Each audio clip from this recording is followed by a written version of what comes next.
Mesdames et messieurs, bienvenue sur CTV, votre chaîne d'actualité politique et sportive au Cameroun. Aujourd'hui, nous plongeons dans une affaire brûlante qui secoue le monde du football camerounais. Un dossier où se croisent intrigues politiques, ambitions personnelles, et jeux d'influence au sommet de l'État. Ferdinand Ngo, souvent perçu comme le vice-président de fait au Cameroun, serait-il en train de préparer un coup contre Samuel Eto'o, président de la FECAFOOT? Restez avec nous jusqu'au bout, car cette affaire, riche en rebondissements, pourrait changer le cours de notre football national. Comme on dit souvent chez nous, quand deux éléphants se battent, c'est l'herbe qui souffre.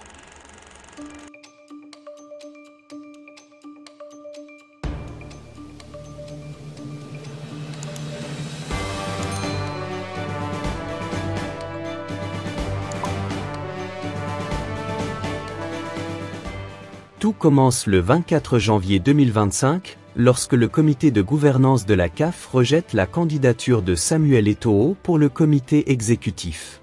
Une décision qui, bien que prévisible pour certains, a provoqué un véritable séisme. Derrière ce rejet se cache une série de controverses qui ternissent l'image de l'ancien footballeur. Entre sa collaboration controversée avec le bookmaker 1xBet et les sanctions de la FIFA liées aux incidents de la Coupe du Monde U20, Eto'o semble pris dans une toile d'araignée difficile à dénouer.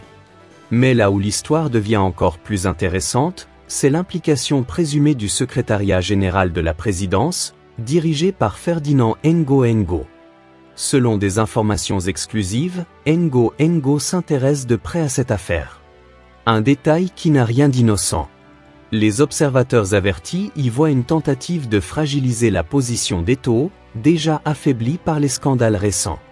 Un expert, qui a requis l'anonymat, nous confie, cette démarche est significative. Elle pourrait cacher une stratégie visant à remettre en cause la gouvernance actuelle de la FECAFOOT. Une déclaration lourde de sens qui alimente les spéculations. Dans le même temps, la position du Cameroun sur l'échiquier continental se dégrade. Avec Sédou Mbombo Njoya également hors course, le Cameroun pourrait se retrouver sans représentant au comité exécutif de la CAF.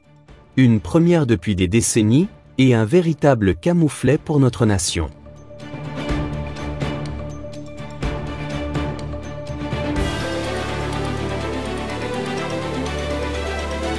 De son côté, Samuel Eto'o ne lâche rien. Dans une interview accordée à RFI, il déclarait avec assurance « Je ne suis pas condamné, et je dois pouvoir être candidat ». Mais cette détermination suffira-t-elle face aux pressions croissantes?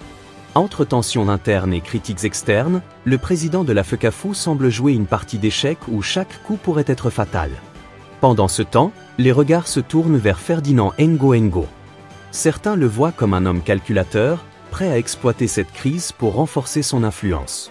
D'autres estiment que son intervention pourrait être motivée par un souci légitime de préserver les intérêts du Cameroun. Comme dit un vieux proverbe africain, le lion ne se jette pas sur la gazelle sans une bonne raison.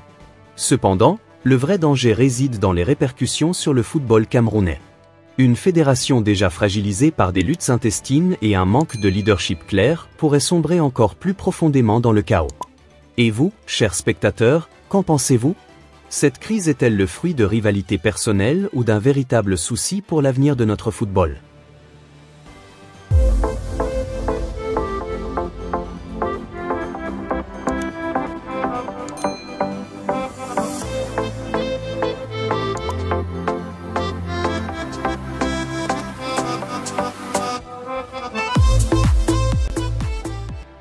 La situation actuelle est un véritable test pour le Cameroun, à la fois sur le plan sportif et politique.